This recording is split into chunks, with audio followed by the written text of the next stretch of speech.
A while. Hector, how are you? Hi, everybody. Great to see this great big crowd. Patricia, Nick, oh, good to see you, Nick. Ciao.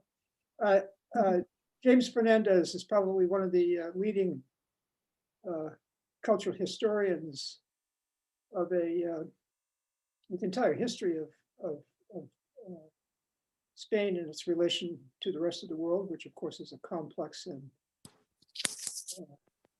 relation of endless duration. We're lucky, indeed very fortunate to have him with us today, and I'm very proud to have him with us today. Simona will give you, or whomever introduces you, James, will give us the specifics of your Thank you so much. impressive CV and your many contributions to the common weal that we all share together. I won't say anything more, but I surely will have opportunity to thank you again when all of this is finished, if ever, in fact, we come to that disappointing point. Yeah, Simona. Thank you, George. Great to have you here. And great to see everyone. Thank you so much for attending this lecture, which I'm awaiting eagerly. It's also a great opportunity to sort of introduce you to the future residencies that hopefully we will start again next year, and specifically the Madrid residency. So Jim is an expert on Spanish things, and as you will see shortly. And I would like to let Truly Bennett introduce James Fernandez properly. But before we do that, I just want to say thank you. Thank you, Jim, for being here. Really looking forward to your talk. Thank you. Truly, it's all yours. Greetings, everyone. I have the distinct honor of introducing our esteemed guest, Professor of Spanish Literature and Culture at New York University, and the current Director of NYU Madrid, James D. Fernandez. What are memories, and how are they passed along, kept alive, and used to progress? Modern dance innovator Alvin Ailey, when discussing his process of choreographing his seminal work Revelations, spoke of blood memories influencing his choices, calling them, quote, the memories that run through your veins, close quote. Though Ailey spoke specifically in the sense of the Black American experience in the South, a similar concept can be found in various cultures around the world. Blood memories can be described as our ancestral or as our genetic link to language, culture, spirituality, songs, and teachings. What was experienced by one need not be experienced by the next in line for the lessons to be passed on. In a similar vein, pun intended, Professor Fernandez's research has always focused on the conversion of experience into narrative, whether in the genre of autobiography or in family lore of immigrants that gets transmitted and transformed from generation to generation. Much of his research and teaching over the last 25 years has revolved around the Abraham Lincoln Brigade Archives, the most important collection of documents, images, and artifacts that chronicles the lives of almost 3,000 women and men who volunteered to fight fascism during the Spanish Civil War. Today's lecture is titled, When Did World War II Start and When Will It End? Reflections inspired by Picasso's Guernica. Please join me in welcoming Professor James D. Fernandez. Thank you. Thank you so much. Truly, can you just keep speaking for the next 50 minutes? Oh, no. Thank you. I'd love that. Thanks for that introduction. I really appreciate it. It's an honor, really, to be here and to give this talk. I'd like to thank the Institute for the invitation. Thanks Simonetta and George for the prep work behind this. I feel it's a little bit daunting actually when I saw the roster of all the speakers at the seminar. I do feel like I'm a little bit out of my league. I do know Madrid and I do know a lot about Spain, and I have, I've done some work, but my work over the last 20 years has become pretty non-theoretical and very, very kind of archival, a lot of spade work, trying to figure out who was where, when, and why, that kind of thing.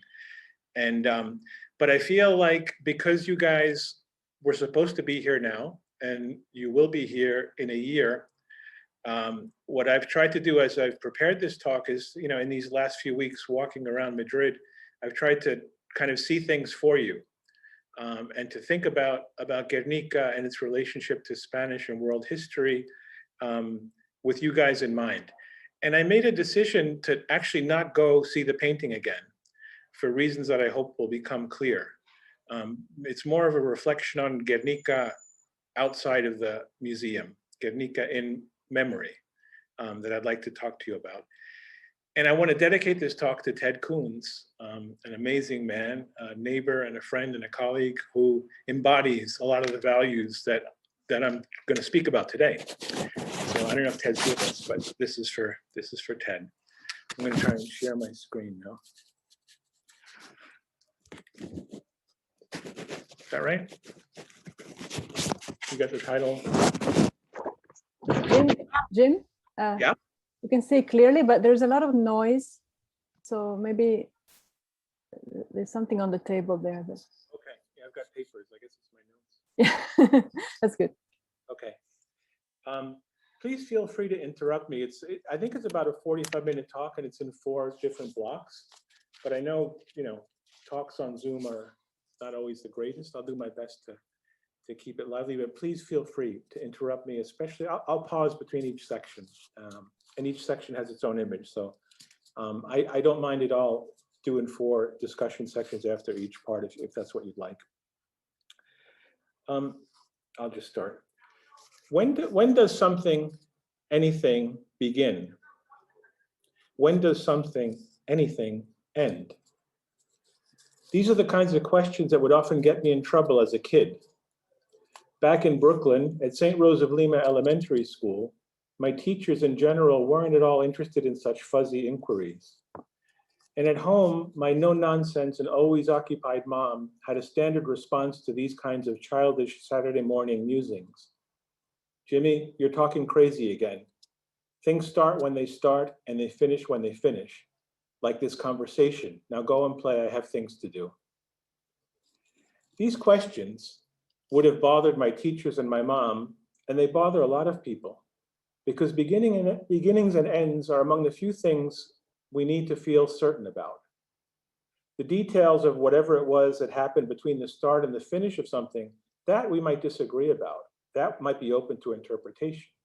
But beginnings and endings, we tend and we need to carve those in stone, literally. And we spend a good part of our lives marking and commemorating those rock-solid landmark certainties in our own trajectories, in the trajectories of our families, communities, and nations.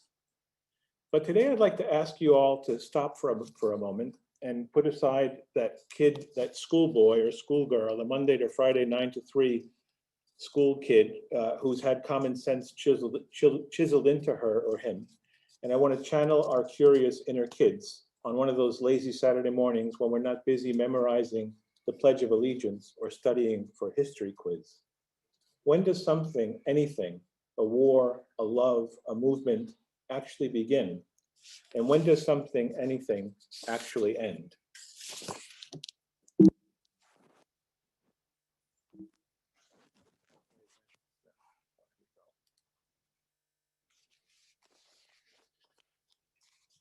On a picturesque campus in the Berkshires of Western Massachusetts, there is a college chapel. And in that chapel, there's a bronze plaque dedicated to the Williams College faculty and students who died during World War II. And on that plaque, among the dozens of engraved names, places, and dates of death, there's one entry, it's 7th from the bottom, I've been there, that stands out to the history buff, almost like that single birch in the nearby forest of oaks and pines, or like the typographical error that pops out to the eyes of a trained copy editor.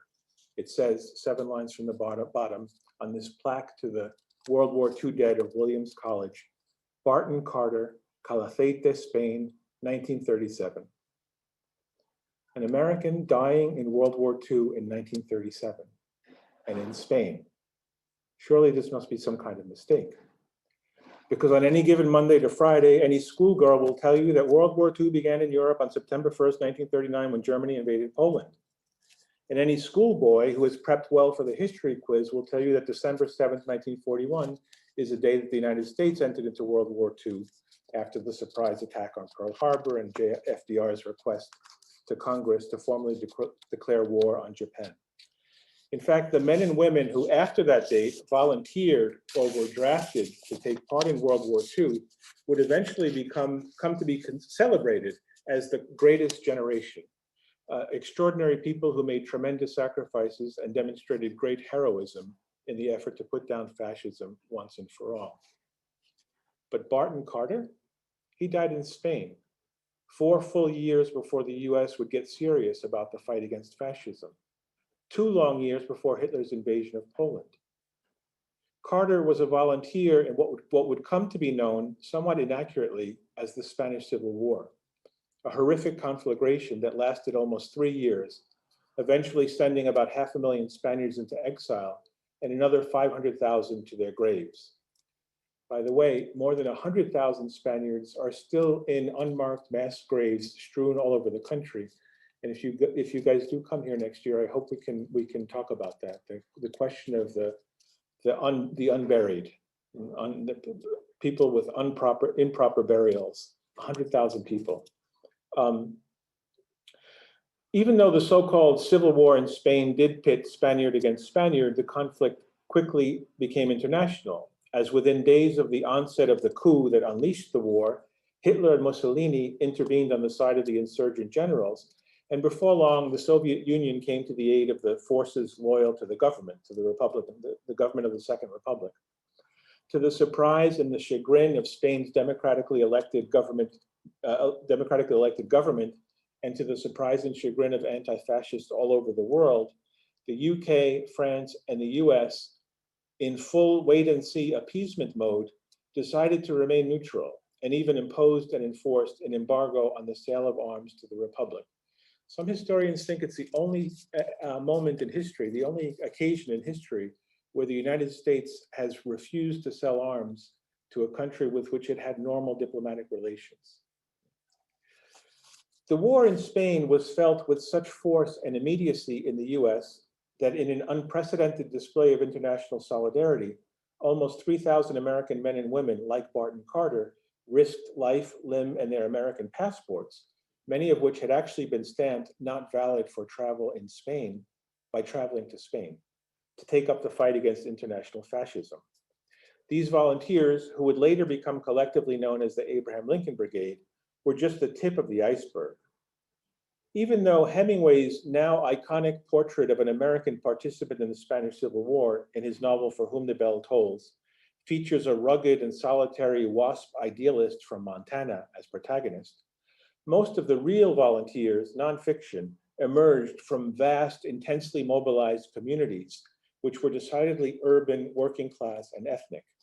Almost 100 African Americans volunteered and went to Spain to fight against fascism in an incredible story.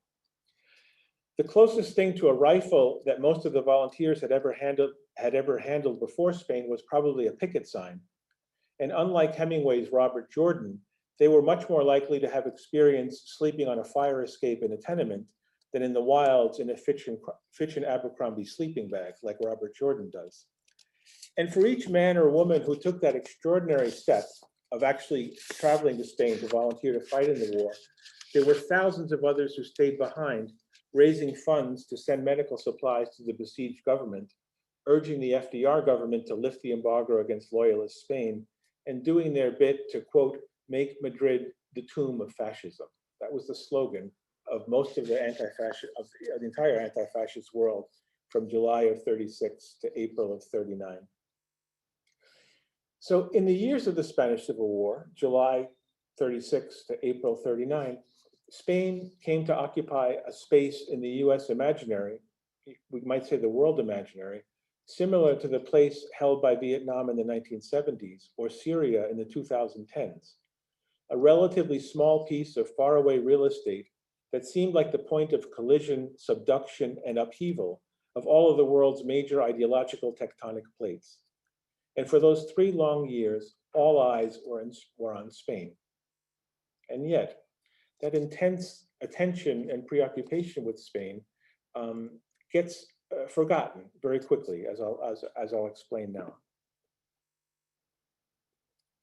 Exactly 6 months after Franco's troops marched triumphantly into Madrid, April 1st, 1939, Hitler, in September, invaded Poland, and according to those standard accounts, World War II was officially underway. The horrors of World War II undoubtedly help explain why the memory of Spain and the Spanish Civil War was subsequently eclipsed and almost forgotten in the US.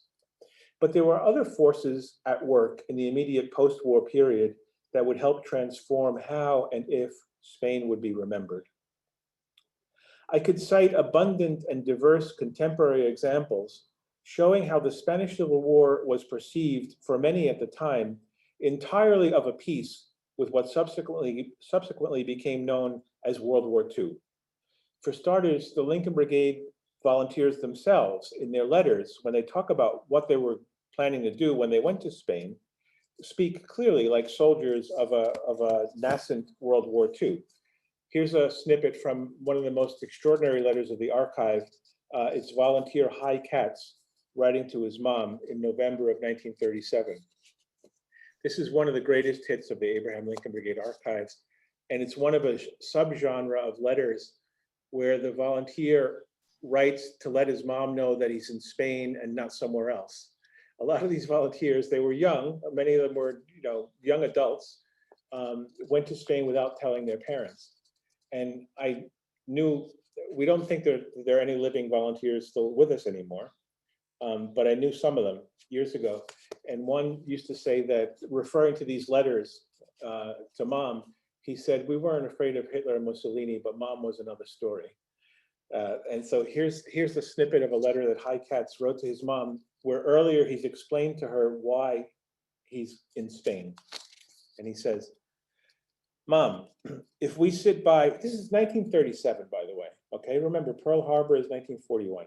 November 1937, a Jewish boy from Brooklyn writes to his mom, if we sit by and let them grow stronger by taking Spain, they'll move on to France and will not stop there. And it won't be long before they get to America. Realizing this, can I sit by and wait until the beasts get to my very door, until it's too late, and there's no one I can call on for help? And would I even deserve help from others when the trouble comes upon me if I were to refuse help to those who need it today? If I permitted such a time to come as a Jew and a progressive, I would be among the first to fall under the axe of the fascists. All I could do then would be to curse myself and say, why didn't I wake up when the alarm clock rang? In March of 1945, so that's 37, jump ahead to the end of World War II, the official World War II, FDR, in a private letter he wrote to a diplomat, but that was later leaked intentionally to the international press, characterized in no uncertain terms the continuities between the war in Spain and the rest of World War II. So this is FDR in March of 1945. Having been helped to power by fascist Italy and Nazi Germany, and having patterned itself along totalitarian lines, the present regime in Spain is naturally the subject of distrust by a great many American citizens who find it difficult to see the justification for this country to continue to maintain relations with such a regime. Most certainly, we do not forget Spain's official position with and assistance to our Axis enemies at a time when the fortunes of war were less favorable to us. Nor can we disregard the activities, aims, organizations, and public utterances of the Falange, the fascist party in Spain, the only legal party in Spain at the time, both past and present. FDR continues, these memories cannot be wiped out by actions more favorable to us now that we are about to achieve our goal of complete victory over those enemies of ours with whom the present Spanish regime identified itself in the past, spiritually and by its public expressions and acts. Even a publication like Stars and Stripes, which is a semi-official organ of the US Armed Forces, would, in its European edition of July 1945, unhesitatingly affirm, and this quote is quite amazing, 9 years ago last week, this is July of 1945, so he's referring to July of 36. 9 years ago last week, the first blow was struck in World War II. On July 17, 1936, the picturesque garrison town of Melilla in Spanish Morocco a Spanish general and his Moroccan regiments proclaimed civil war against the infant 5-year-old republic and its government. So it would seem, at least from the vantage point of 1945, that there was a good degree of clarity regarding the general contours of how the Spanish Civil War was going to be remembered into the future, as part and parcel of the long struggle against international fascism. But something funny happened on the way to the 50s. Once the Axis had been defeated, and once the Cold War West had replaced fascism with communism as its #1 enemy, its #1 existential threat, despite those assurances from FDR that we would never forget, those memories of fascist Spain were in fact wiped out by actions more favorable to us. Because between 1945 and 1955, Franco, who was very astute, managed to refashion himself completely. No longer an ally of the defeated Axis. In fact, he would claim that he had never been such a thing, and he destroyed a lot of documents in this attempt to erase his dalliance with the Axis. He was invigorated by the chill of the Cold War, and he repackaged himself as a stalwart anti-communist, ruling over a strategic landmass at the corner of Africa and Europe. And it worked.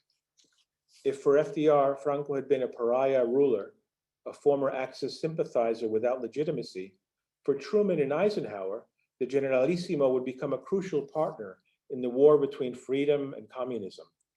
Truman and Eisenhower effectively helped end the Franco regime's ostracization from the post-war international community of nations.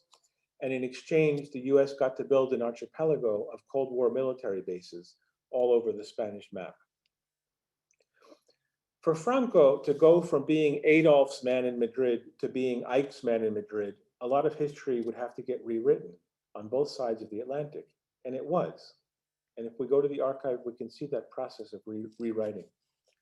Peter Carroll, a great historian of the Lincoln Brigade in the Spanish Civil War, reminds us of how it was not until 1952 that the first edition of George Orwell's Homage to Catalonia was issued.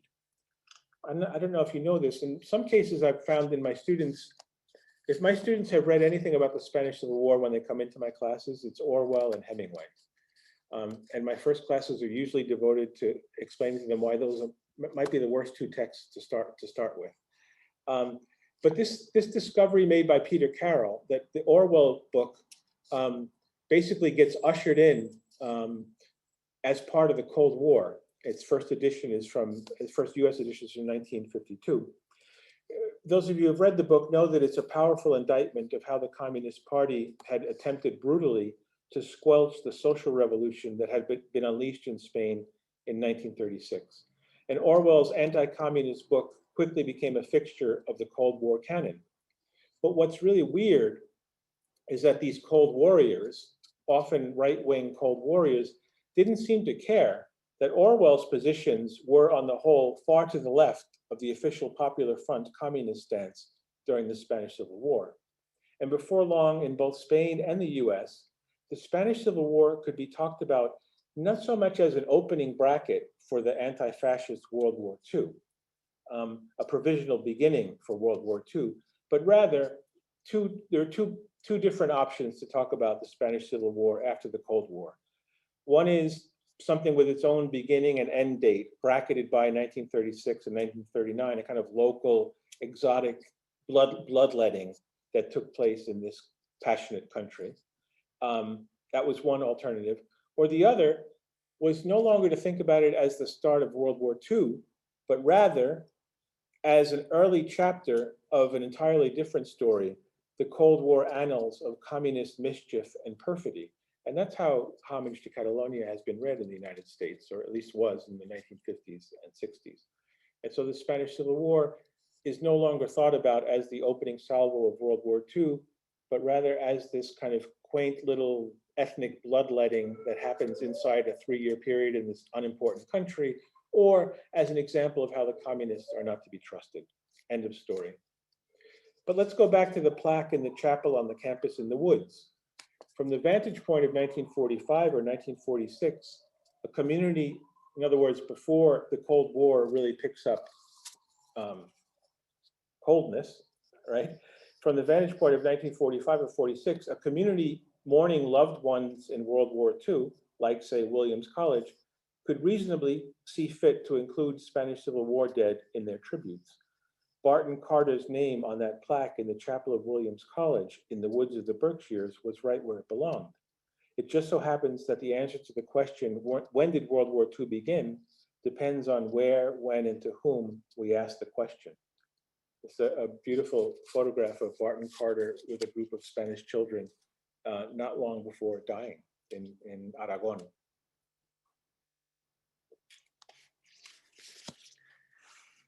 If there are any questions or comments, I'd be happy to take a pause, or I can just keep. I can't see everybody, so I'm not looking at the chat either. Thank you, Jim. Any questions? No, I think Okay, we can continue.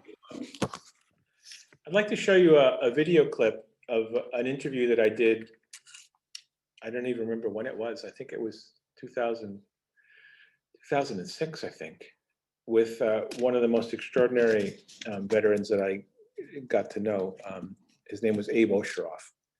And I think in this clip, you'll see, you should hear Guernica coming through in this clip. This is where I'm kind of pivoting towards Guernica, but again, Guernica before or without Picasso.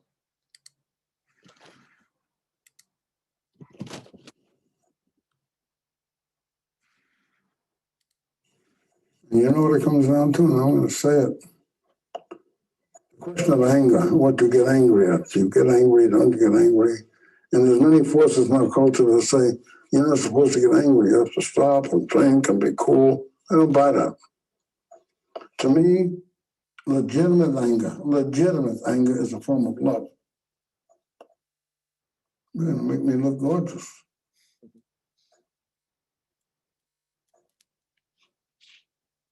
I was October 24th, 1915 in Brooklyn, but I have to say that I never referred to myself as being a part of Brooklyn or even being a part of New York.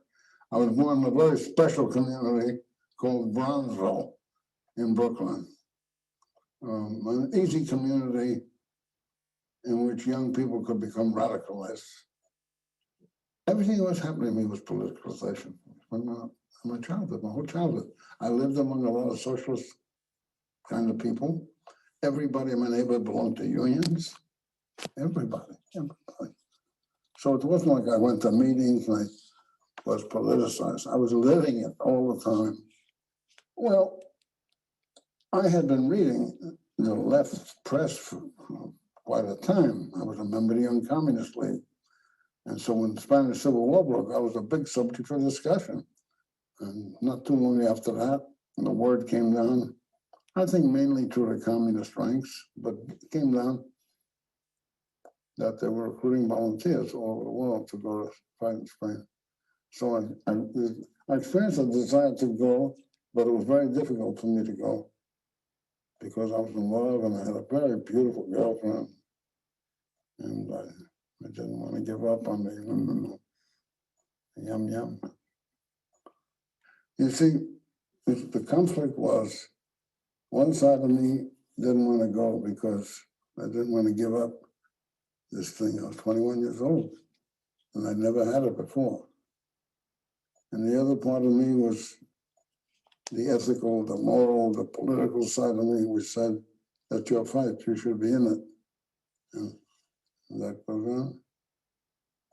Meanwhile, some of my friends already were going over. Some of them had been killed and wounded. I began to feel a little ashamed of myself. Funny. Like, how can I get up in front of a crowd and talk about supporting the Spanish Republic when people are going over there to fight? And that's what pushed me in that direction. And then I began to see pictures of what's going on. They call it newsreel. They used to show it in the movie theater. The news on newsreel. And there were pictures of the bombardment of Madrid and so forth. And civilians get plastered all over the place. And it just pushed me over the edge. I knew that if I didn't go, I'd be ashamed of my life. That's what I knew. I knew that.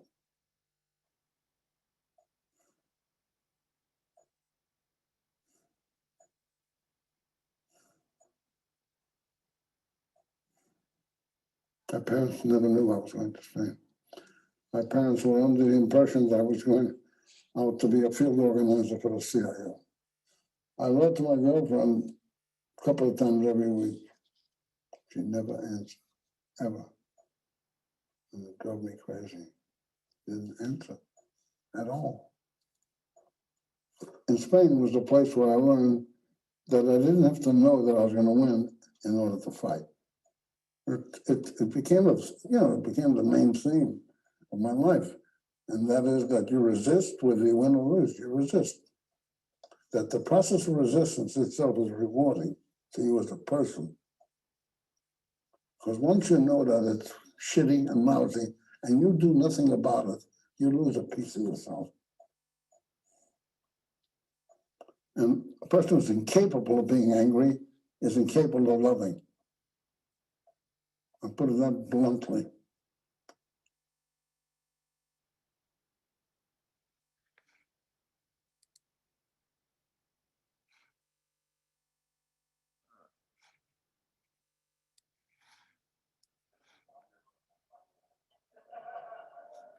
Okay. Wow, that interview, I've seen it so many times and it still blows me away. Yeah, wow, what a powerful video. A couple of things about this. Well, first, when I show this to my students, I teach a course on the Spanish Civil War and U.S. involvement in the Spanish Civil War pretty much every fall. I've done it for the last 20 years or so. And I often start with this video. And I say to them, my goal is for you at the end of these 15 or 16 weeks to understand how is it possible that a young kid in Brooklyn is worried about feeling ashamed for the rest of his life for not breaking the law, getting a passport kind of underground and traveling to Spain 3,000 miles away to fight in someone else's war. It's like if at the end of the semester we can come to understand the world that produced that situation, the course would have been a success. The other thing is, I don't know, my students never really know what newsreels are, but I think you guys probably have an idea, right? These are sort of the first moving picture images of current events that were shown before feature films. Back in the days when movies were shown not in these multi-theaters, right, but in these movie palaces. If you went to see The Wizard of Oz in 1939, you might have been with 1,500 people in a movie theater. And there would have been a program, maybe even a vaudeville and stage shows before the projection of newsreels and comics and all kinds of things. In another interview, Abe actually, in this interview, he talks about seeing newsreels of civilians being plastered all over the place in Madrid. He has another interview where he actually references Guernica and says that he saw newsreels about the bombing of Guernica. I've never been able to fact check that or look into it. Okay. Throughout the summer and fall of 1936, indeed for the duration of the war, Spain would be on almost everybody's mind and retina in the US, whether they liked it or not. Even escapist, depression-weary moviegoers who bought tickets to see Chaplin's Modern Times, 1936, Disney's Snow White, 1937, Capra's You Can't Take It With You, 1938, or Victor Fleming's The Wizard of Oz, 1939. Even those escapist moviegoers would be regaled with pre-show newsreels that, with melodramatic music and foreboding narrations, depicted the horrors of a new kind of modern warfare being debuted and perfected in Spain. Those much celebrated innovations in the field of aviation, which in the 20s and early 30s had fueled optimistic dreams of a more connected and peaceful world, gave way to nightmarish scenes projected in darkened movie houses all over the world of the bombers of the Condor Legion, those same pilots and planes that before long would be flying over London, dropping their eggs of death on horrified civilians who look skyward, cursing their unknown assassins. Watch and listen as death rains down from the sky on the defensive civilian populations of Madrid, Barcelona, or Guernica, the breathless narrators of these newsreels would say. These same years also ushered in a number of major technological innovations in the production and dissemination of visual culture and information, innovations that would make the war in Spain one of the most spectacularized current events of its time, maybe of all time. Relatively small reflex cameras using better high-speed films like those used by Gerda Taro, Kati Horner, Robert Capa, among many others, made possible the close-up and in-depth documentation of both the horrors and the boredom of modern war. New technology allowed photographs to be transmitted via phone and radio, making it possible for people in faraway places to see images taken at the front just a few hours before. Photojournalism was coming into being at this time with improved printing technologies and mail service. Life magazine began circulation precisely in 1936, and the Spanish Civil War was covered thoroughly by Life magazine for its duration. And magazines like Life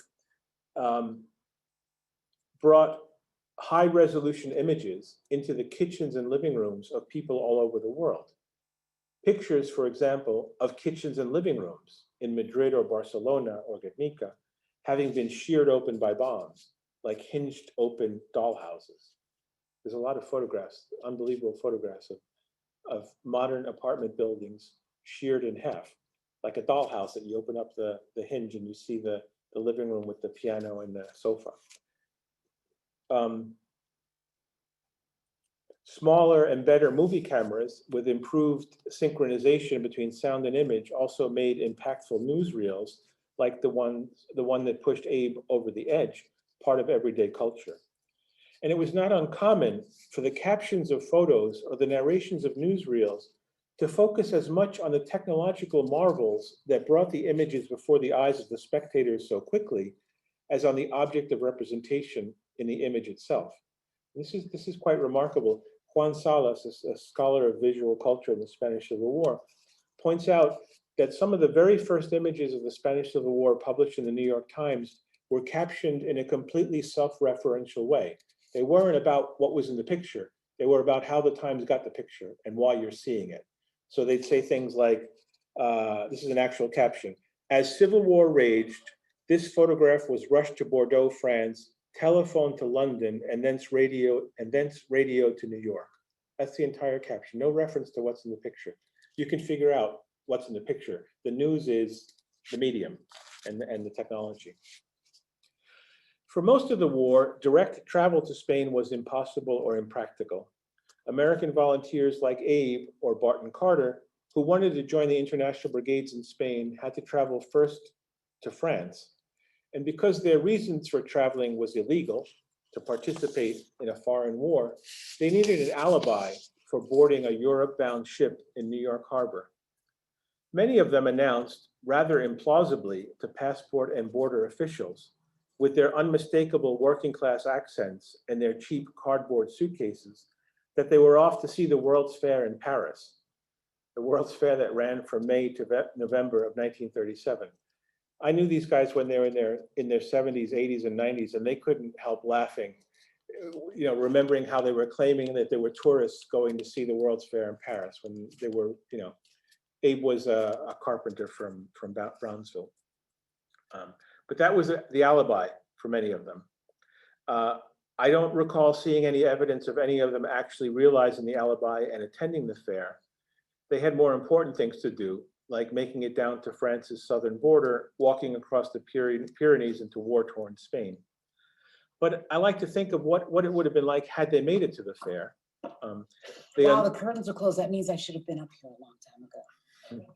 Good evening. Welcome to the National Archives. And on the behalf of the archives, whoever is speaking, please mute yourself. That might be my YouTube still going. Oh. Welcome you to the McGowan Theater and to your house here at NARA. Yeah, that's not on our end. I just checked. Oh, good. Okay. Stories in the Naked City. I didn't know about that. Find it. But I have to tell you, here at the National Archives, Al, can you please pause? Of stories.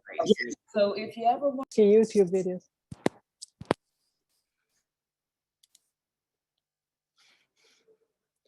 And then I'm going to do Thank you all. This.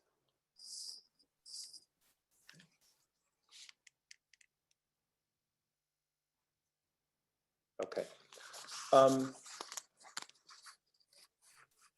Yeah, so I like to imagine what would have happened had they actually had the chance to go to the Paris World's Fair in the summer and fall of 1937.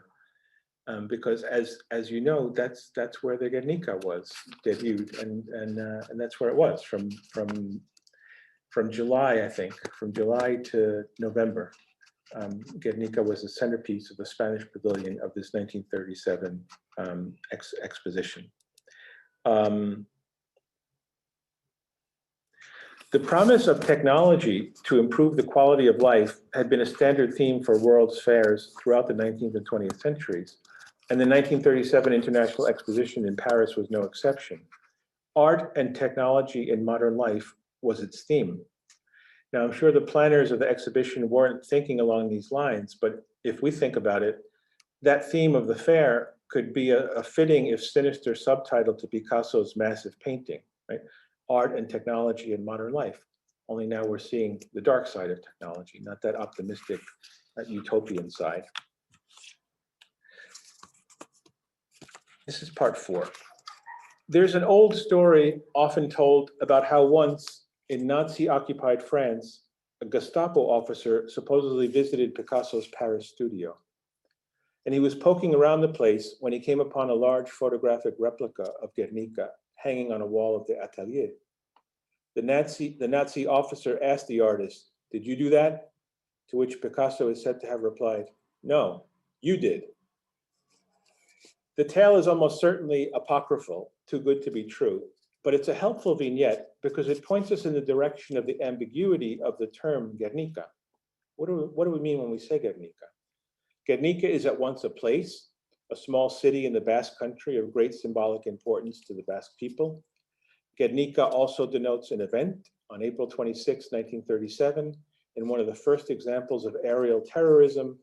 Planes from Hitler's Condor Legion and Mussolini's Aviazione Legionaria carpet bombed and strafed the town on Market Day when the streets were most crowded for more than 3 hours nonstop. The streets were full of buyers, sellers, livestock, etc.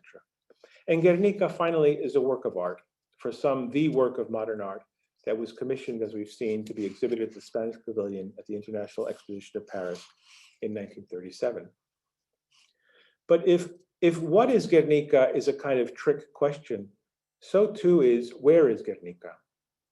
Of course, we can trace the sinuous trajectory of the actual canvas with relative precision, from the 34 days it spent in Picasso's Paris studio while he hastily painted it, to its subsequent summer and autumn months at the Paris exhibition, later extensive touring around Europe before coming to the US for more touring, its eventual deposit at the MoMA, where it remained for decades, because the artist had stipulated that it should never return to a dictatorial Spain. After Franco's death and Spain's transition to democracy, and after a lengthy and complicated set of negotiations, the MoMA wasn't too happy about giving up this work that was the center of its collection for a couple of decades. But eventually the canvas did come to Spain in 1981 and was first installed at the Casón del Buen Retiro, right next to the Prado, until its apparent final resting place was prepared for it in the Museo Nacional Centro de Arte Reina Sofía. But where is Guernica really? I've resisted showing you any images of the painting that is at the center of my reflections today, because in some ways there's really no need to show it to you.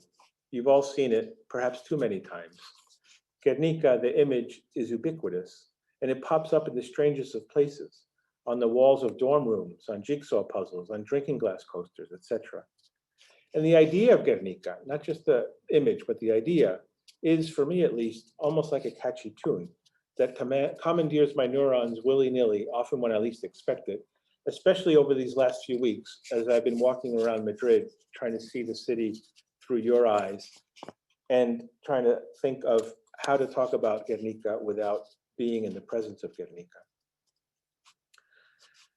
Just a few weeks ago, less than a mile away from the Reina Sofía, where Picasso's Guernica is enshrined with all the sanctimonious aura of modern art, I went with a friend to see one of the strangest things one could ever imagine, a museum show of the work of Banksy, the elusive street artist.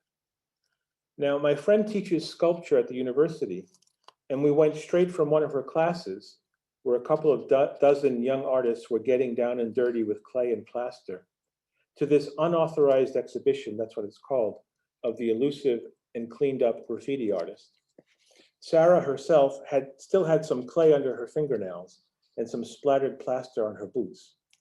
On the way from the Universidad Complutense to the Círculo de Bellas Artes, we wondered how in the world Banksky's work would be curated in the context of a museum, how some of the most site-specific images ever produced since Altamira, images whose defining formal characteristics are the haste with which they are produced and their decidedly precarious and ephemeral nature, how those works would be treated in what was being touted as a blockbuster international traveling show. The tickets cost 18 euros. And because of COVID, you had to get tickets in advance and you were given a time slot to go. The show itself was ridiculous. And I'm not a hypercritical person, but I had a hard time. I wanted my 18 euros back. The show was ridiculous. So much so that as we walked through its many rooms, my friend and I actually looked around for cameras because we were pretty sure we were being filmed and unwittingly participating in some kind of massive Banksy reality hoax. Let's see how people react if we treat Banksy art as if it belonged in a museum of fine arts. But to be honest, we didn't see many signs of irony that day. The work was framed and illuminated and presented more or less as if it had been created for and belonged in a conventional Musée des Beaux-Arts. And we all paraded dutifully through room after room, spending more time looking at the labels and at the works themselves, par for the course for museums today, and trying to come up with clever things to say about these radically out-of-place objects.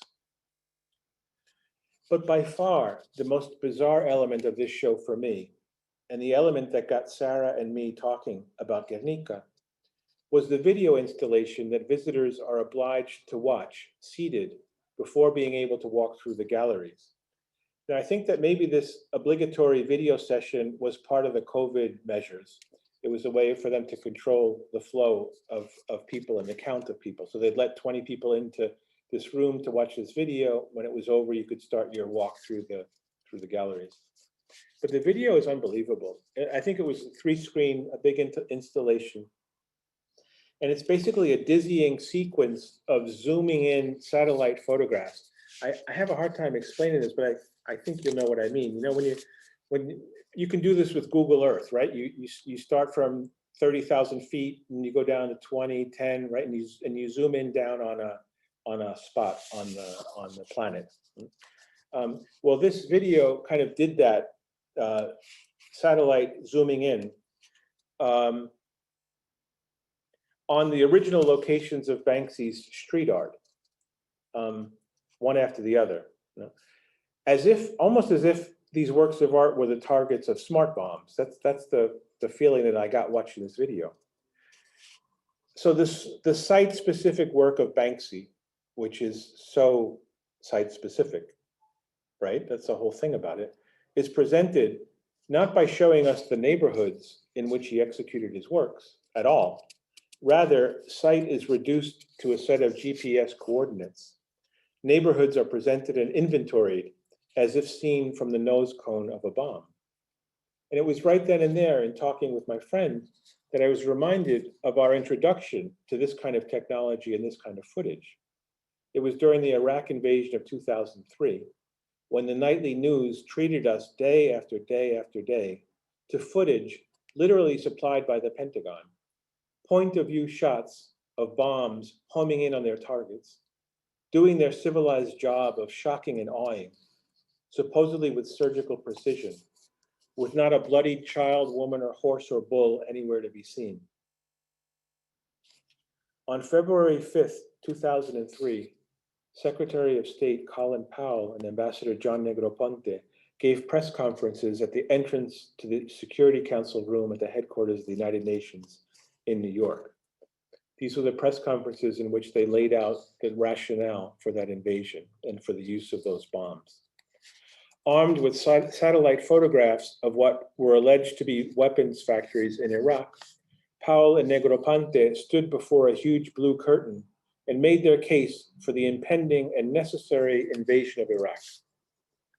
Reporters and diplomats familiar with the space used for this momentous press conference noticed that something was amiss. That blue curtain backdrop had been placed there to cover something up. The one-to-one full-size tapestry of Picasso's Guernica that had adorned that space to the entrance of the Security Council since 1985.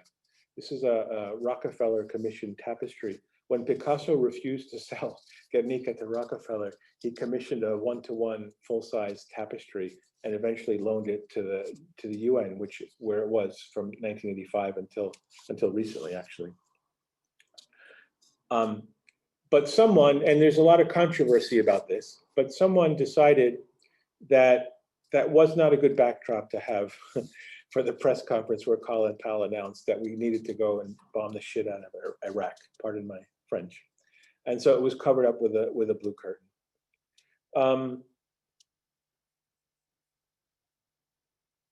When the news broke of this restaging of the Security Council entrance, all kinds of accusations and hypotheses have been thrown around to explain the change in decor for that press conference.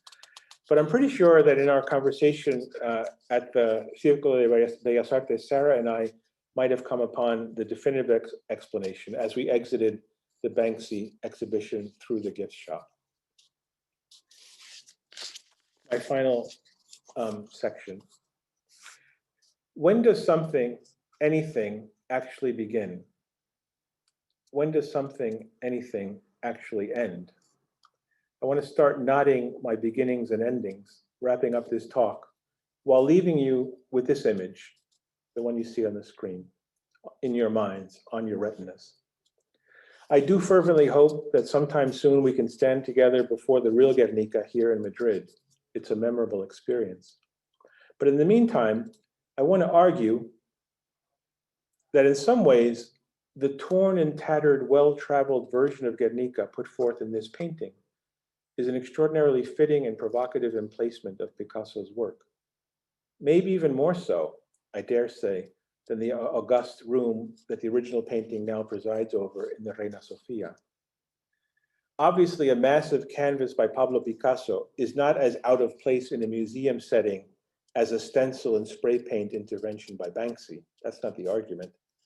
But the process of plucking Picasso's work from the black and white mediascape out of which it emerged, from the propagandistic urgency that animated it into existence in the first place, that plucking is also a form of displacement and violence, and paradoxically, a manner of forgetting through commemoration. Frames are to art what the brackets that envelop beginning and end dates are to the flow of history, to the flow of life. Helpful and necessary? Maybe. Distorting and decontextualizing? For sure. The painting we're looking at was done by Celeste Dupuis Spencer in 2016. It's in the Whitney collection, and it's titled Veterans Day. A makeshift calendar in the bottom center points to the importance of that day of commemoration. Someone has clearly been crossing out the days leading up to the present depicted in the painting, which is Veterans Day, circled in red. 2015, right? Is that a 5 or my eyes aren't that good. The painting is from 2016. I think it's November 2015.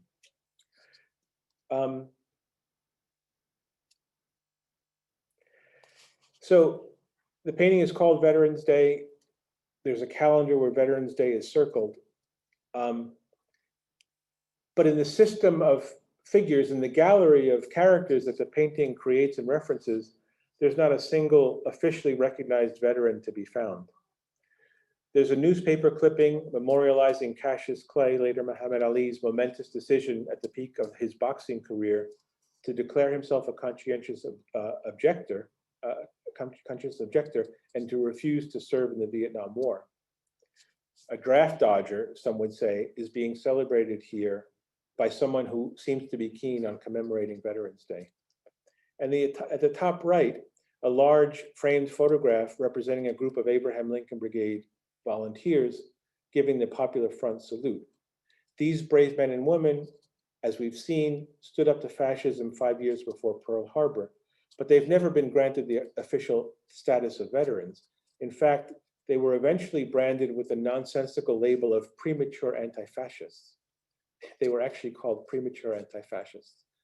And they were written out of most versions of the history of the greatest generation. So what are we to make of this portrait, of this painting? This Veterans Day commemoration of non-veterans, or some might even say of anti-veterans. The painter herself gives us a number of clues. That book on the top shelf of the bookcase, there's one book titled Art After World War I, N2, N3, playfully suggesting that history is actually an open-ended and ongoing sequence of wars. The visual representation of the music that swirls out of the record player speaker also has a kind of open-ended energy to it, as the music would seem to spiral out and across the threshold of the painting's frame, resounding into the future. And then, of course, there's the Guernica, the tattered and worn poster that's probably been moved from dorm room to first apartment to second apartment all these years.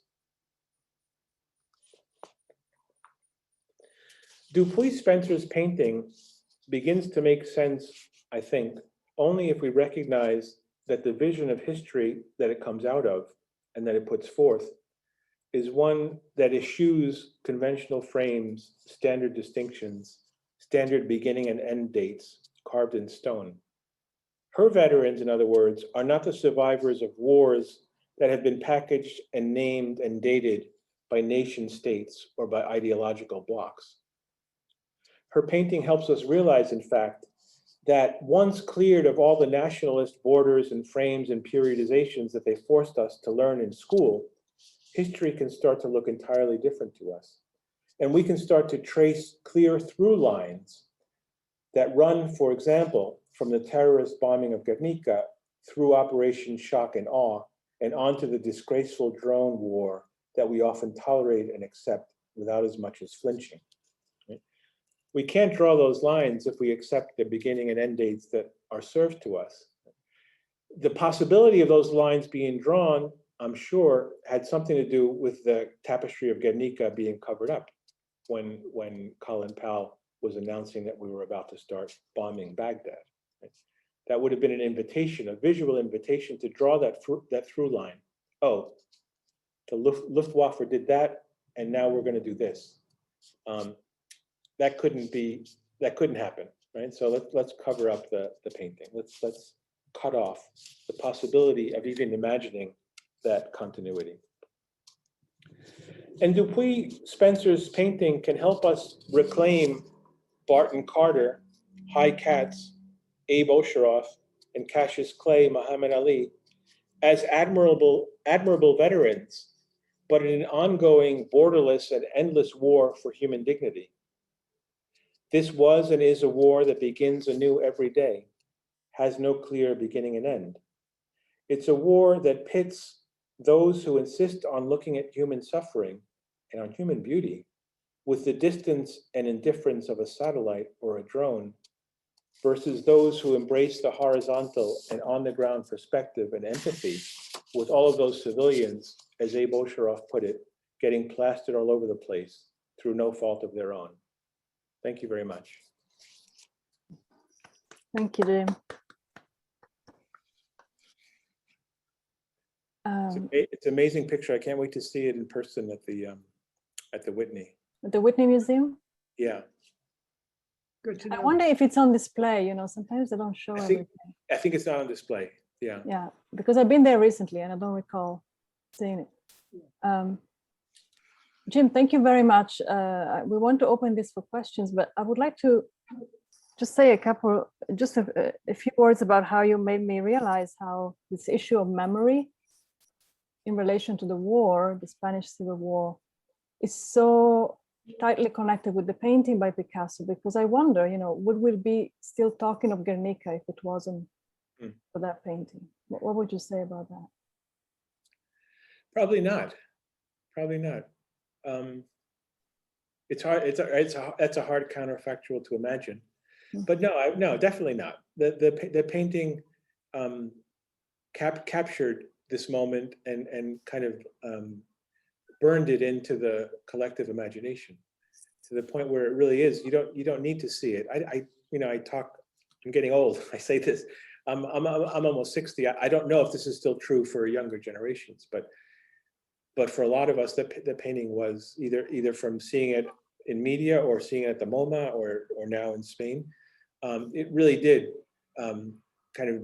it burned it into the collective imagination of generations of people. And yeah, I think Guernica probably would not be remembered. I find more and more young people today who aren't even sure what Guernica is. They know the painting, but they don't know it has anything to do with the Spanish Civil War. People don't know that Picasso was Spanish for reasonable reasons. There's no reason to have to know where people are from. But yeah, the painting is often thought of in an uncontextualized way. Yes. Thank you. Thank you for that question.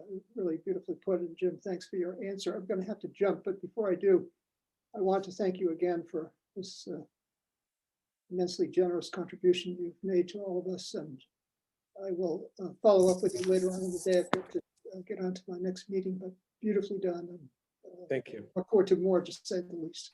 Thanks so much. Take care. Thank you, George. Thank you, George. See you soon. All right, questions, everyone. Feel free to raise your hand. I see Anna has a raised hand. Go ahead.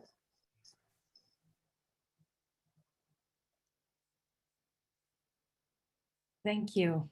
Thank you, Jim. That was really amazing. Something that comes to my mind, because I have, since I was a child, my father was passionate about the Spanish Civil War, and I grew up with tons of books about it around me. And I have been struck by the knowing that right now, still years and years and years after the end of Frankism, many people are still fighting passionately, with that love, that anger, and that love that Barnhof, I guess, talks about. Yeah.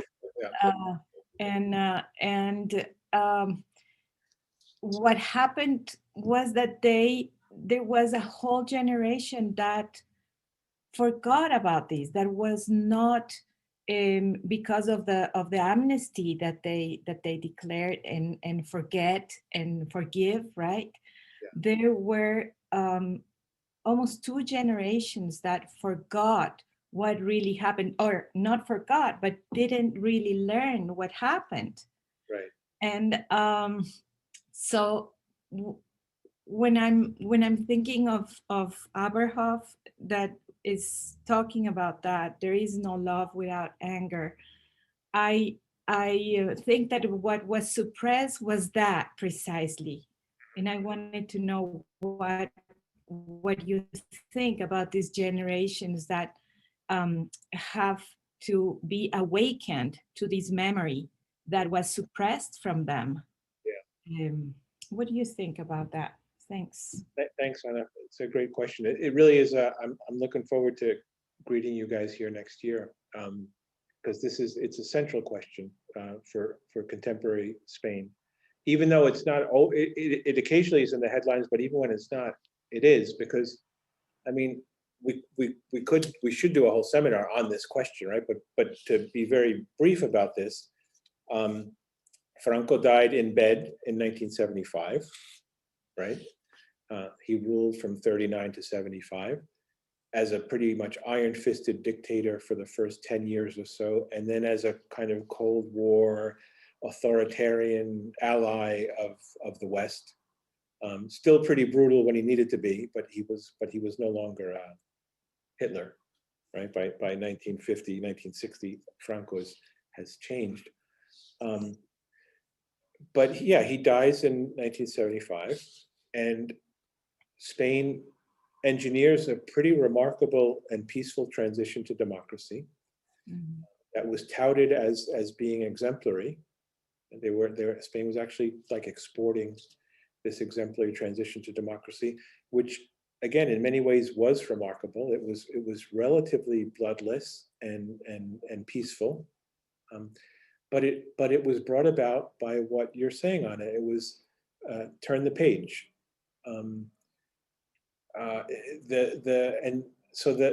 When I talked before about how the Spanish Civil War, one way to portray the Spanish Civil War is like this self-contained episode of madness, of like, fraternal bloodletting madness. So basically the transition to democracy the transition didn't have an official version of the immediate past, but the thing closest to an official version was, oh God, those were 3 years where atrocities were committed everywhere you look, and we can't go there now. We can't try to litigate those atrocities because there's plenty of blame to go all around, and there's this equidistant vision of what had gone on.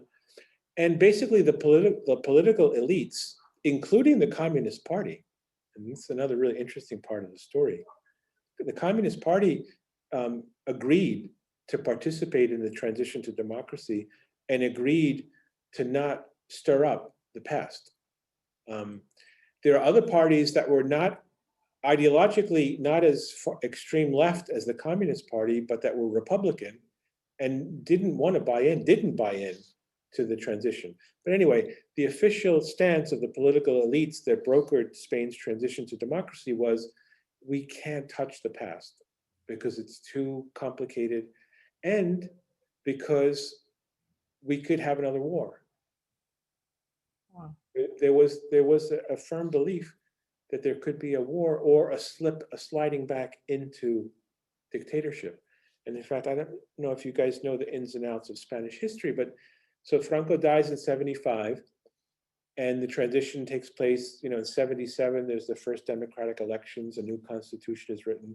It's a parliamentary monarchy, right? So there's a king who's technically the head of state, but is pretty much a figurehead. So the first phase of the transition is between Franco's death and 1981. In 1981, there was an attempted coup.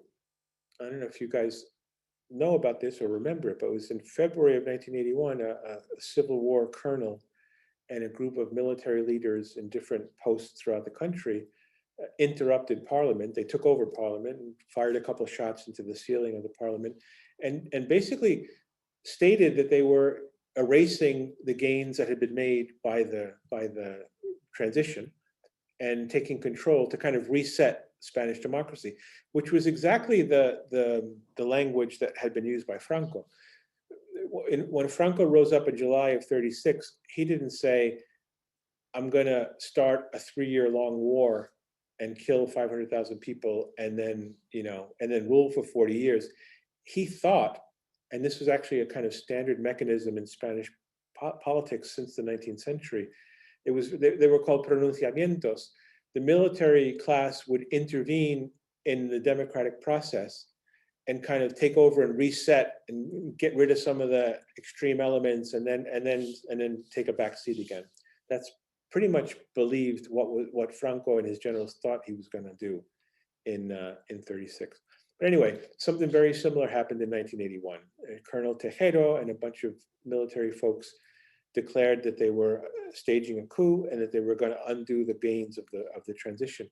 And there was a long period where the king, Juan Carlos, didn't make any declarations.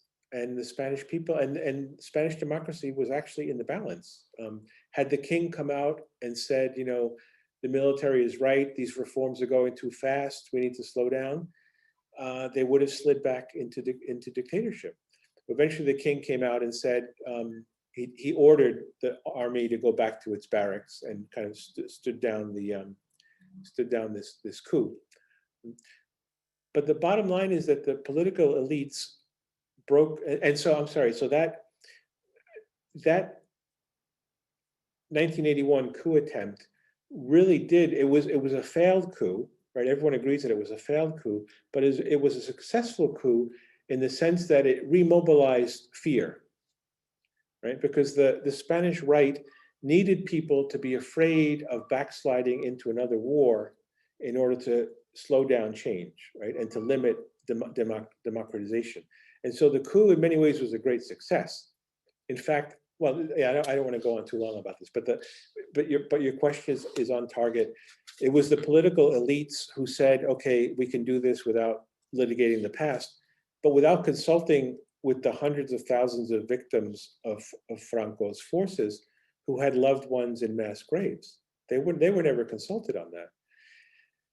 And this amazing thing happened, which is, you know, the protagonists of the war, the Republican protagonists of the war, were traumatized by the war. Their children were traumatized by the war. So when their children were told, shut up and take what you got, that's what they did.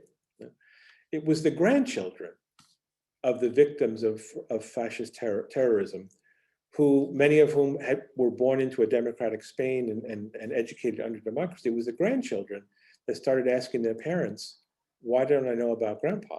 Or where is he buried? Or why do we go to grandma's grave but not go to grandpa's grave? And there's a pretty large grassroots movement.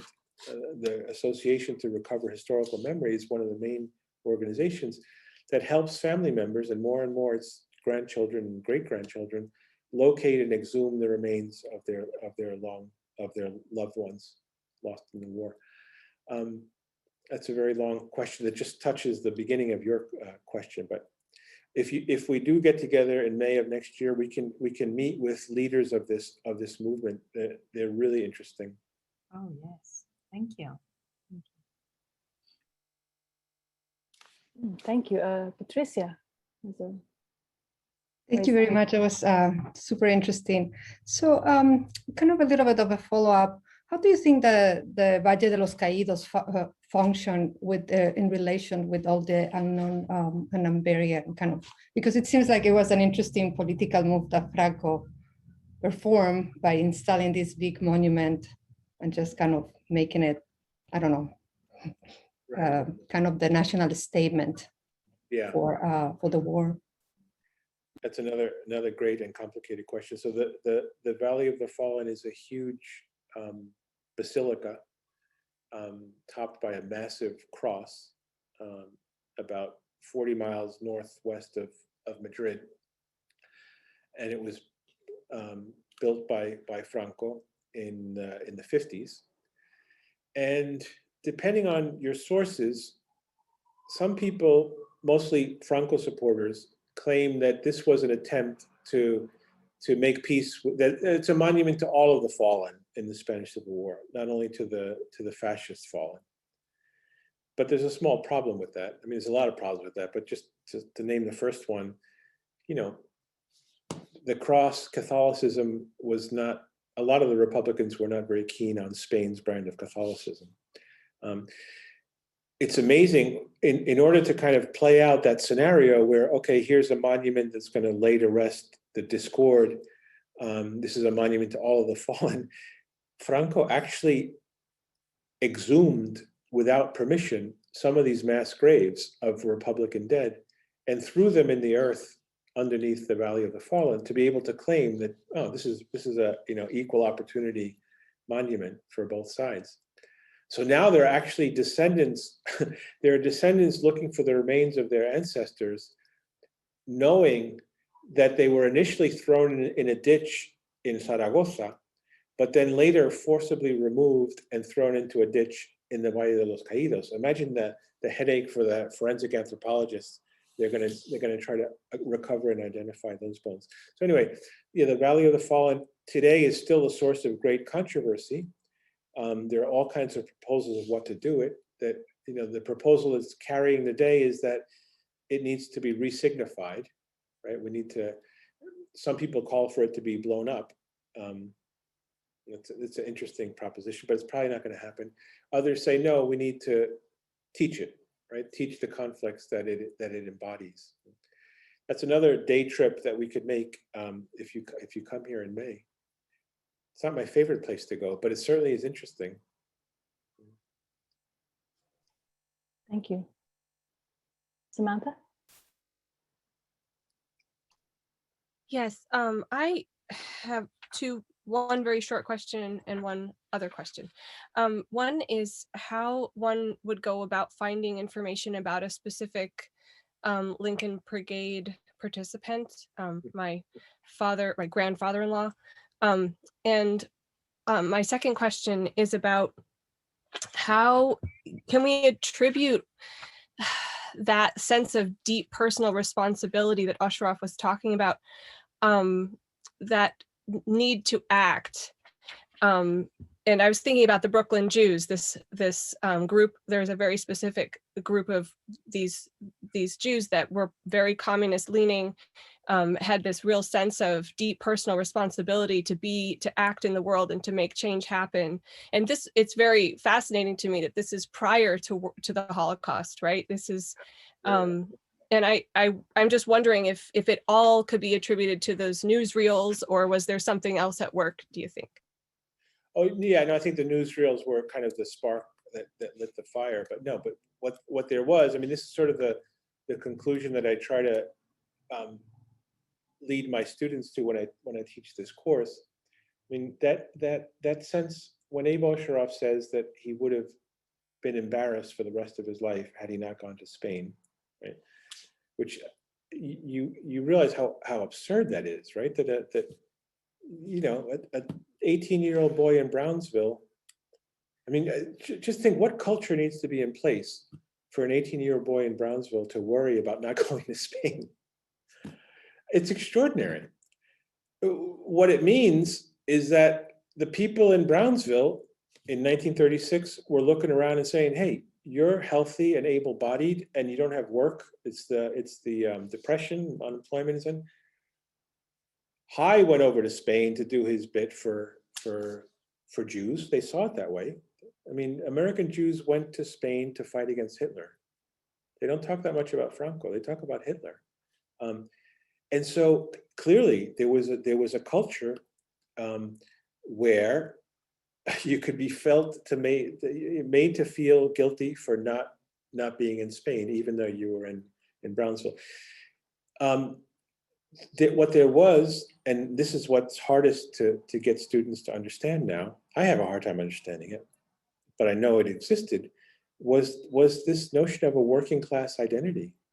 You know, we think about class as this accident, right? We're born into a class and we're sure that with hard work and by playing by the rules, we'll move into a different class. And so for us, the idea that we're going to found any part of our identity on our social class, it's for most people today, it's not an option. And for most of my students, it's like, why would you found your identity on your social class? These folks did. These folks felt class identity as strongly as people today feel racial or ethnic or sexual identity. And so, and they say it, you know, there's a great film, The Good Fight, which is a old, but it's aged well, a documentary about the Lincoln Brigade. And there's an informant in that video, in that movie, Bill Bailey, who's very wonderful.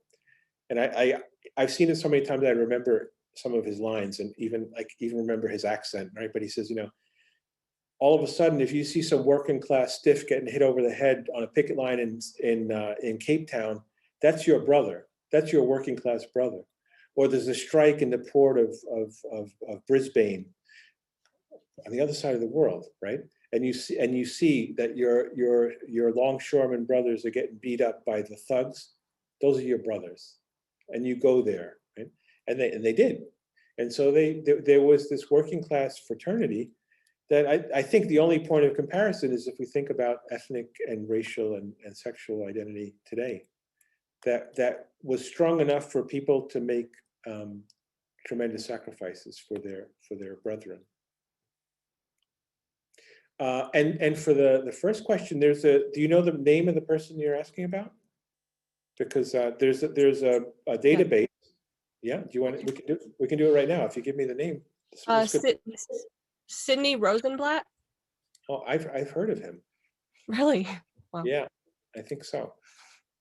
So Alba Valb has a website which has been redesigned, but there is a find a volunteer. What was the last name again? Rosenblatt. Rosenblatt. Rosenblatt, like that, right?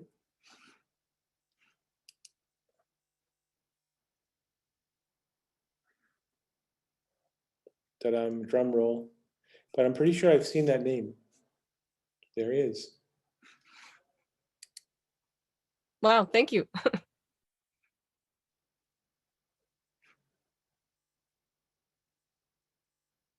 That's really great. Yeah. That's amazing. Perhaps, Jim, perhaps you can put the link in the chat or something, or maybe Yeah. send it later. Do that. Yeah. Thank you. Mike has a question, if we can move on to the next.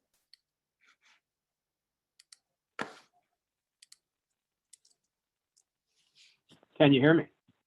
Yes. Before I double unmuted. Great. Jim, thank you very much for this thought-provoking discussion. In your discussion of the coup of 1981, you mentioned that those who attempted the coup had fired shots to, I think you said, reignite fear. And you know, that notion brought to mind Sinclair Lewis's book, It Can't Happen Here, which I read a few years ago. And you know, it seemed to me there was a lack of fear that, you know, prevailed in that book. So I wondered if you could comment on fear, not just as a reminder of the past, but also as a warning for the future. Yeah, I think that's a key to the limitations of Spain's transition to democracy.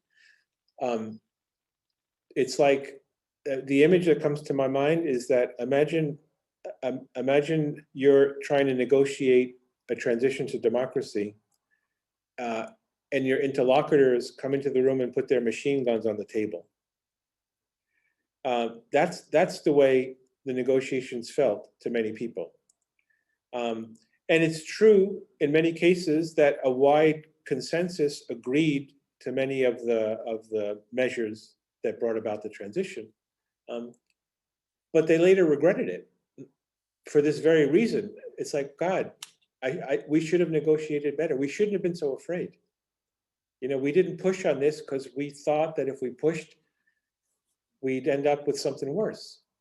And so in some ways, you know, there was an amnesty bill passed that the left was ecstatic about because it freed a lot of political prisoners. And so there was basically across the board amnesty granted for anything having to do with war crimes in the Spanish Civil War. And the left was so keen on having that pass and so grateful that it did pass that they didn't give much thought to the fact that they were amnestying the right. They were amnestying the executioners of their loved ones. Right? That wasn't their frame of mind. Their frame of mind was to get their friends out of jail and to kind of get your criminal record cleaned up if you had been, yeah.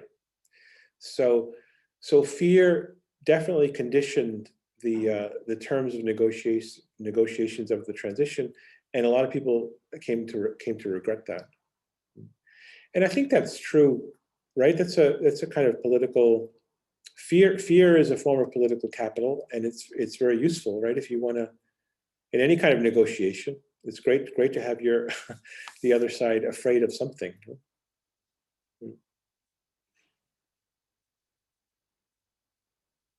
Most often abused. Yeah. Thank you. Anyone else?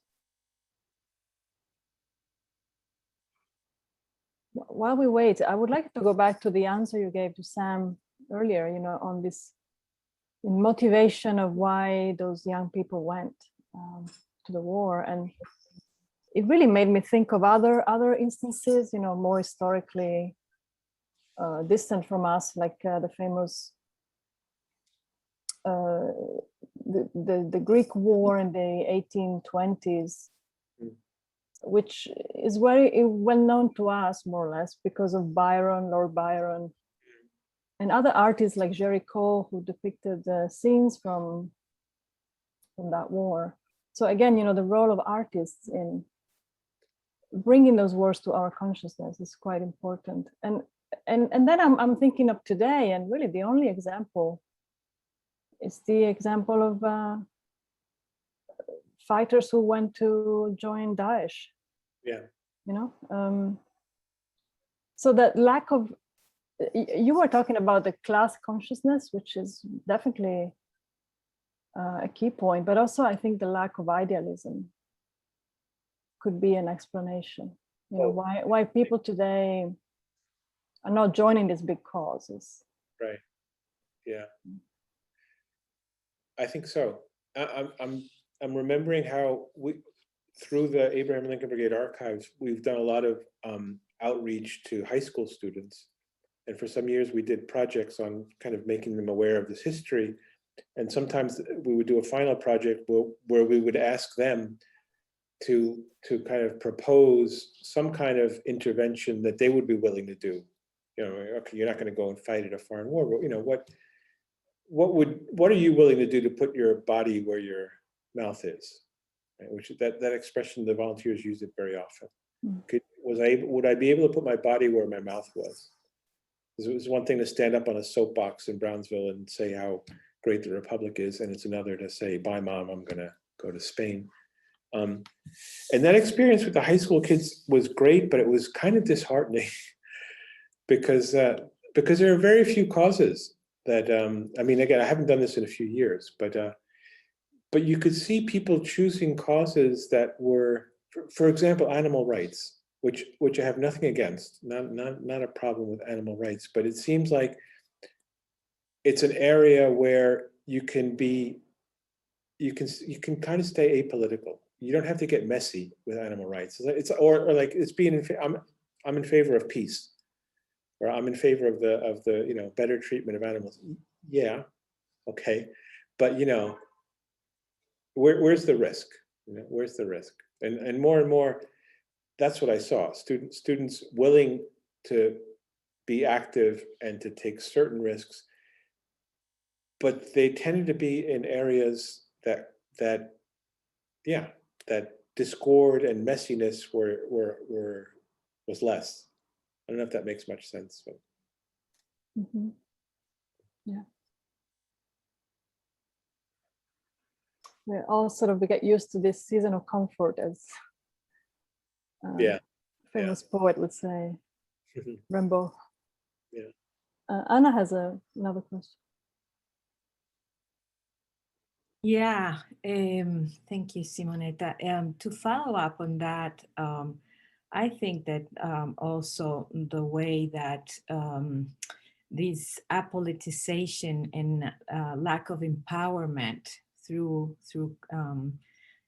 class identity kind of has like a very well concerted effort from parts of probably right-wing political parties to influence education to not have this kind of politicization that would lead to, changing the world, because of course that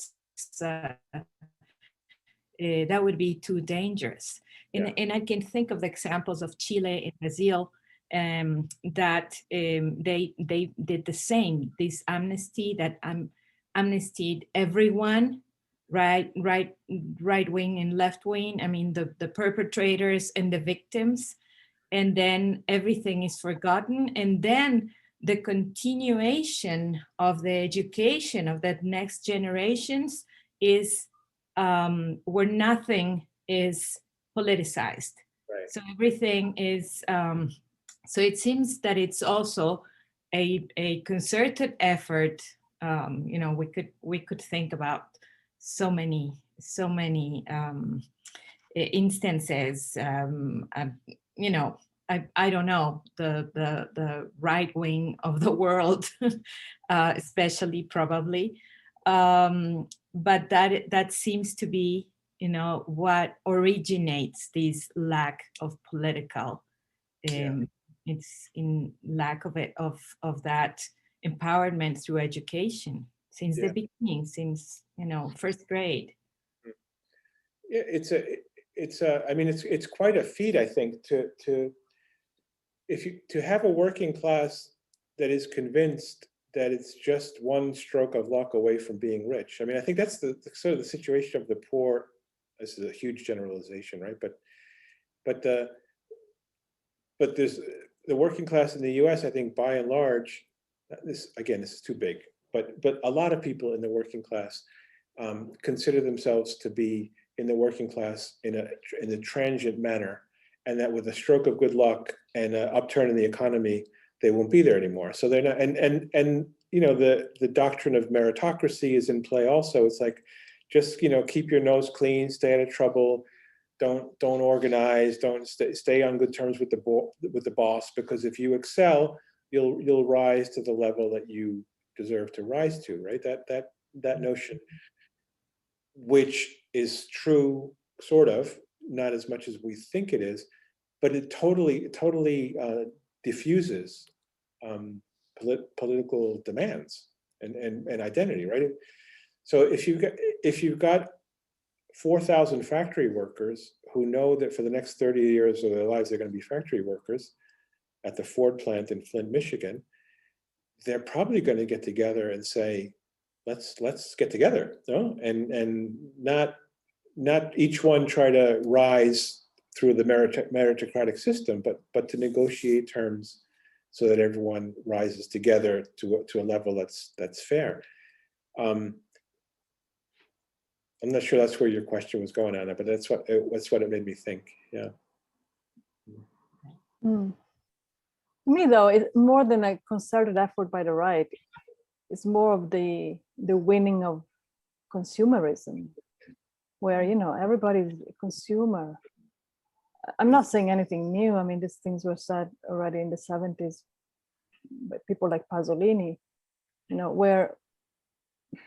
Where Marxism didn't win, then consumerism won. Right. So that the average person would aspire to become, like you were saying, belonging to a different class, which is the one that has the power to buy and consume. Not long ago I read this really interesting article about how I don't remember. I think it was Robert Levitt. Have you guys heard of Levittown? Levittown is a kind of model suburb. I think there are a few of them. And there was a housing developer named Robert Levitt who had a meeting with, I guess it was Truman, at kind of the height of the Cold War, and Levitt is reported to have said to Truman, "You want to make sure Americans aren't radicalized and aren't communists? Make them homeowners." He said it just like that. Make them homeowners. You can't be a homeowner and a communist. He said that. I'm not saying it. You're too busy mowing the lawn and buying your appliances and all of that. And there's more than a grain of truth to it. It kind of worked. Making people consumerists and making people long for that house in the suburbs and that kind of independence. Those are the results. Right. Melanie has typed the question, where would the Occupy Wall Street or the Hong Kong uprising fall? In the context of this? The fringe of class struggles? I think in the context of what we were saying regarding young people joining causes. Yeah, that's a really good question.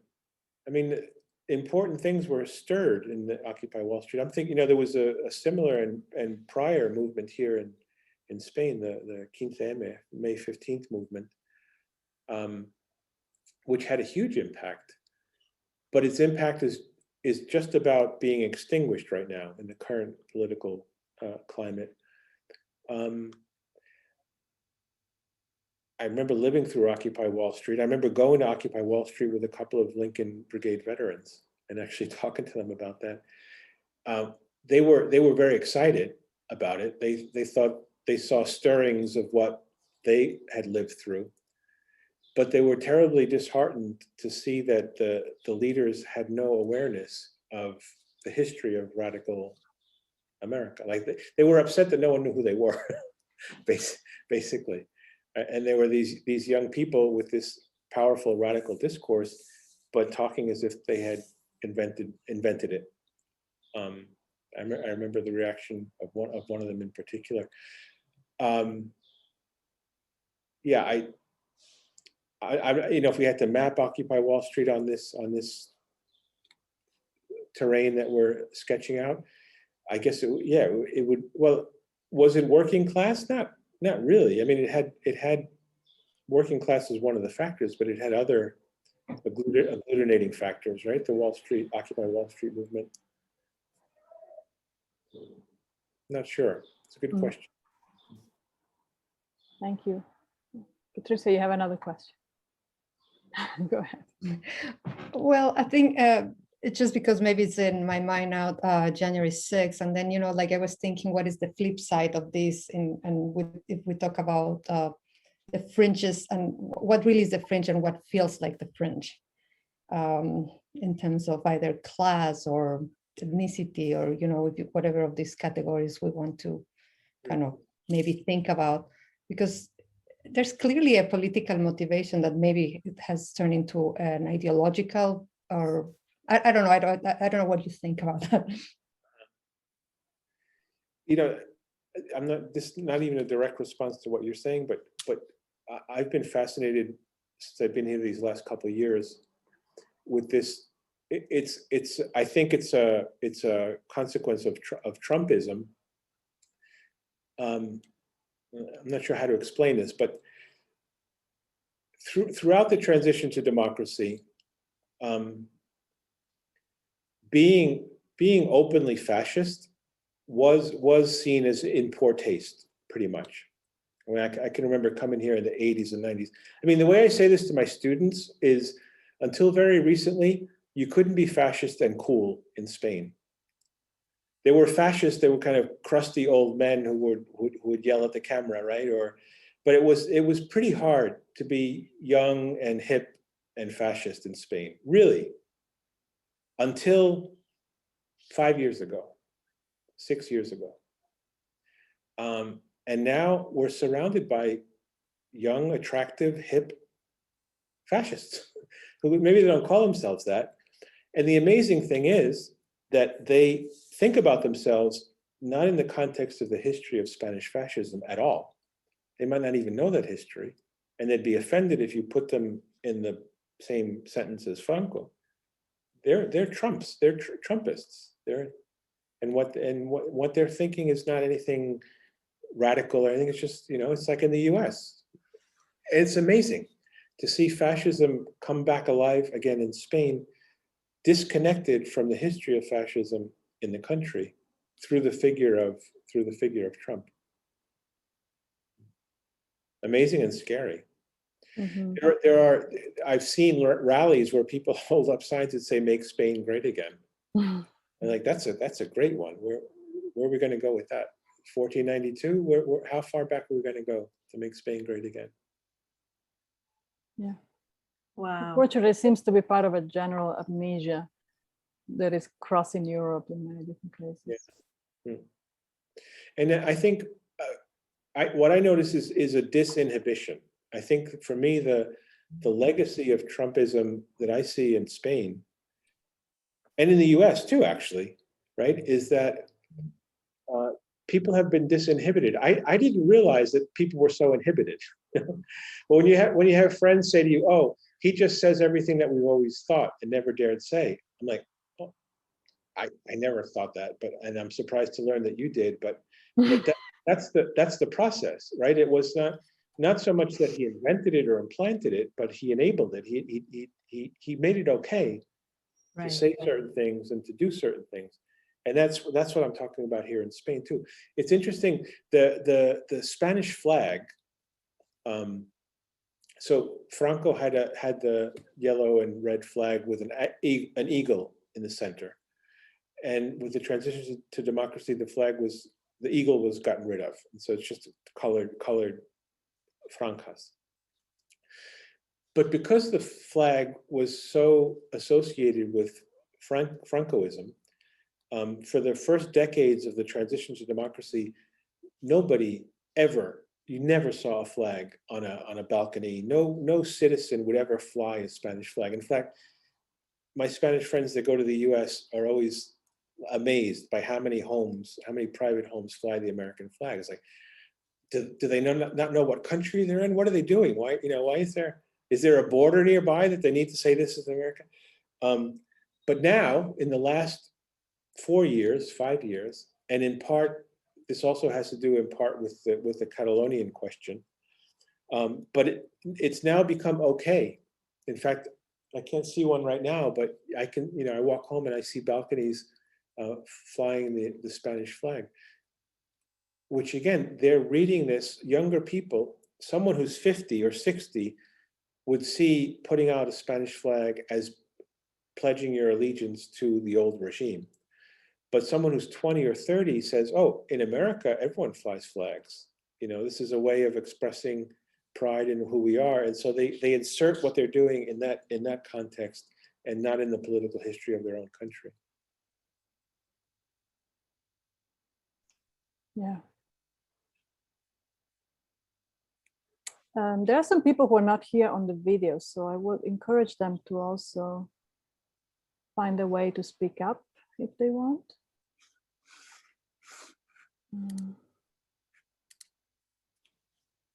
But what you just said is also so strikingly familiar to me, because in Italy, we witnessed a similar process where the flag sort of got co-opted, not only by the historically right-wing parties that are directly coming out of fascism, but also from the new parties like the League, that historically were against nationalism, but recently came to embrace that. Right. So there's a very strange, mixing of the messages there. Yeah.